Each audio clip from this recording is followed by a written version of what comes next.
Bagaimana untuk Astra dan Telkom?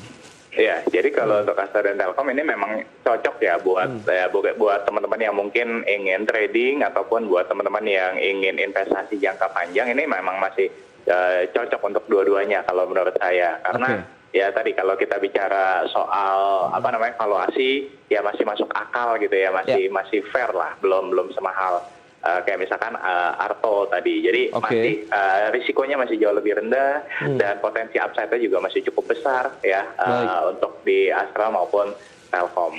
Oke, kalau dalam beberapa hari terakhir begitu kita berdiskusi Mas Rifan terkait dengan kondisi market saat ini, memang banyak yang disasar. Top gainer hari ini pun tidak jauh berbeda dengan hari-hari sebelumnya. Lapis ketiga, lapis kedua yang sudah mulai disasar begitu. Anda melihat lebih kepada memang akhirnya para investor ini masih berusaha begitu mencari peluang-peluang cuan dengan memanfaatkan saham-saham yang tidak bergerak sebelumnya. Tapi apakah ini bisa berlangsung lama atau bagaimana ini? Ya, jadi kalau untuk jangka pendek memang ya apapun bisa terjadi ya. Jadi saham-saham yang mungkin tadinya tidak atau di under radar gitu ya tiba-tiba naik gitu karena ya investor atau trader juga melihat mana nih saham yang belum gerak dalam tanda kutip gitu ya. Betul. Nah, tapi ya juga jangan sampai Anda FOMO atau jadi karena si A untung sekian persen saya jadi ikut-ikutan. Jangan ya. Kalau menurut saya tetap ya Anda perhatikan fundamentalnya, perhatikan prospeknya, ya perhatikan juga yang paling penting juga adalah valuasinya ya. Jangan sampai Anda beli Avanza dengan harga Mercy gitu. Itu kan yang ditakutkan ya. Anda beli kalau bisa Anda beli Mercy dengan harga Avanza gitu. Oh, seperti tadi Anda katakan Astra ya. Iya, betul. Oke, baik. Dengan kondisi seperti ini juga memang akhirnya trading jangka pendek saja yang perlu dilakukan oleh para investor. Tapi Anda tetap melihat big caps ini masih menjanjikan yang didukung oleh kinerja fundamental. Berarti harus selektif atau bagaimana? Ini terkait dengan rekomendasi sektor nih yang bisa Anda pilihkan mungkin buat pemirsa IDX Channel, Mas Rifan. Oke, jadi kalau menurut saya sebenarnya ada, kalau sekarang ya tetap masih ada beberapa blue chip gitu ya, yang harganya dan valuasinya itu masih masuk akal ya, masih relatif oke lah. Ya dua diantaranya yang tadi udah dibahas juga seperti Telkom dan Astra itu yang masih bisa menjadi pilihan lah. Nah kalau untuk second liner juga sebenarnya masih cukup banyak pilihan juga ya, kayak misalkan kalau kita contohnya misalkan kayak coal ya atau batu bara. Ya ini kan dengan beberapa waktu belakangan ini harga batu bara udah melonjak ke $100. Ya itu bisa emiten-emiten di dalamnya juga bisa menjadi pilihan ya. Ada beberapa pilihan itu tinggal pelajarin aja kinerja atau fundamentalnya seperti apa ya. Pilihannya masih banyak lah. Nah kemudian misalkan seperti CPO itu juga dengan harga CPO udah tembus ke 4.300 ringgit Malaysia gitu ya, itu juga jadi pilihan, sektor pilihan juga lah. Nah emiten-emiten di dalamnya juga pilihannya juga masih cukup banyak ya.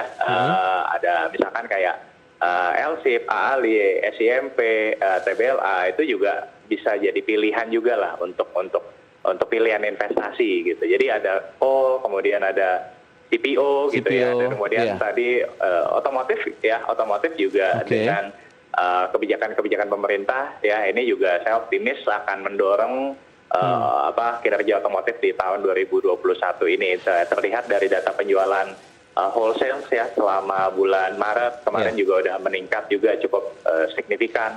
Ya ini kan memberikan optimisme lah untuk perbaikan di sektor otomotif gitu. Nah kemudian juga mungkin apalagi ya properti juga bisa menjadi pilihan juga sih, karena memang secara valuasi properti juga masih cukup banyak yang terdiskon gitu, Mas Pras. Oke, coba kalau kita ulas satu persatu ya. Misalnya dari pertambangan sendiri, karena didukung lebih kepada harga komoditas batu baranya di internasional sedang membaik, kemudian peluang ekspor pun dari produk-produk batu bara Indonesia masih diterima. Tapi dengan adanya kondisi COVID-19, kemudian adanya kebijakan-kebijakan mengurangi dari gas karbon begitu oleh sejumlah negara tujuan ekspor Indonesia seperti China, akankah ini juga tidak memberikan dampak yang cukup panjang nantinya, dalam artian lebih baik untuk investasi jangka menengah saja misalnya, Mas Rifan?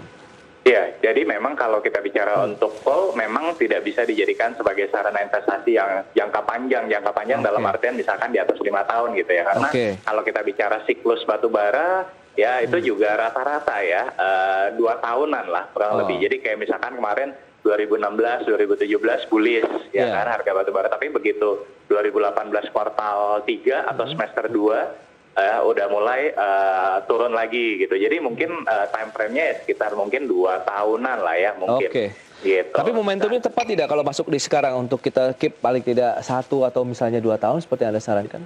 Ya, kalau sekarang saya rasa masih ya. Kalau sekarang saya rasa masih karena harga batu bara juga sekarang di 100 ya, demand juga mulai meningkat. Nah, terus juga yang memang agak dikhawatirkan kemarin kan terkait India ya. India itu kan salah satu produsen terbesar juga selain China. Nah, India kan kita tahu lonjakan COVID-19-nya itu luar biasa besar ya. Jadi selain dia juga sebagai net producer, tapi dia juga sebagai importer juga. Nah, jadi ini demand-nya juga turun, tapi di sisi lain supply-nya juga turun gitu. Tapi so far kalau dilihat dampaknya sampai dengan hari ini sih tidak terasa ya dari India ini karena masih ditopang oleh sejumlah negara lainnya kayak misalkan kayak Jepang, Korea, ya itu masih demand-nya masih meningkat lah gitu.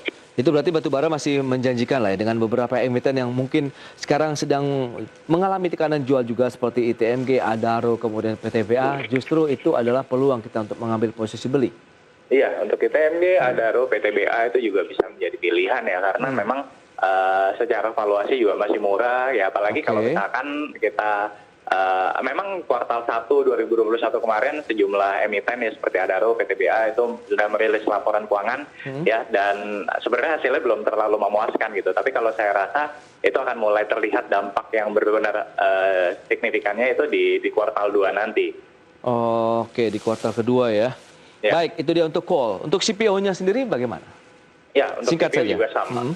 Ya, untuk CPO juga sama seperti call tadi ya, masih bisa menjadi pilihan ya karena sekarang ini kan pemerintah juga menggalakkan B30 seperti itu ya, dan ini yang akan menjadi katalis positif lah bagi emiten CPO ke depannya ya, terutama dengan permintaan untuk B30 tadi ya, nilainya saya agak lupa berapa tapi besar ya, itu bisa menjaga lah, bisa menjaga harga CPO di atas level Rp4.000 Malaysia lah per tonnya. Berarti lebih didukung oleh sentimen dalam negeri ya, kaitannya kebutuhannya akan bertambah gitu untuk CPO. Baik, itu dia untuk call CPO otomotif tadi sudah kita bahas. Astra International justru masih di harga murah ya dengan diskon yang tersedia. Demikian juga dengan properti, peluangnya juga masih menjanjikan. Baik, Mas Rifan, terima kasih banyak atas data-data, informasi dan juga analisisnya yang menarik ya terkait dengan menyikapi perdagangan hari ini, kemudian peluangnya IPO untuk Gojek, kemudian Tokopedia, serta beberapa sektor yang Anda rekomendasikan. Ada coal, kemudian CPO, ada otomotif, dan juga properti. Selamat melanjutkan aktivitas Anda kembali, Mas Rifan, dan stay healthy. Terima kasih, Mas Tas. Baik pemirsa, demikian perbincangan kami bersama dengan Rifan Kurniawan, Indonesia Value Investor, dan kami masih akan kembali dengan sejumlah informasi menarik lainnya untuk Anda.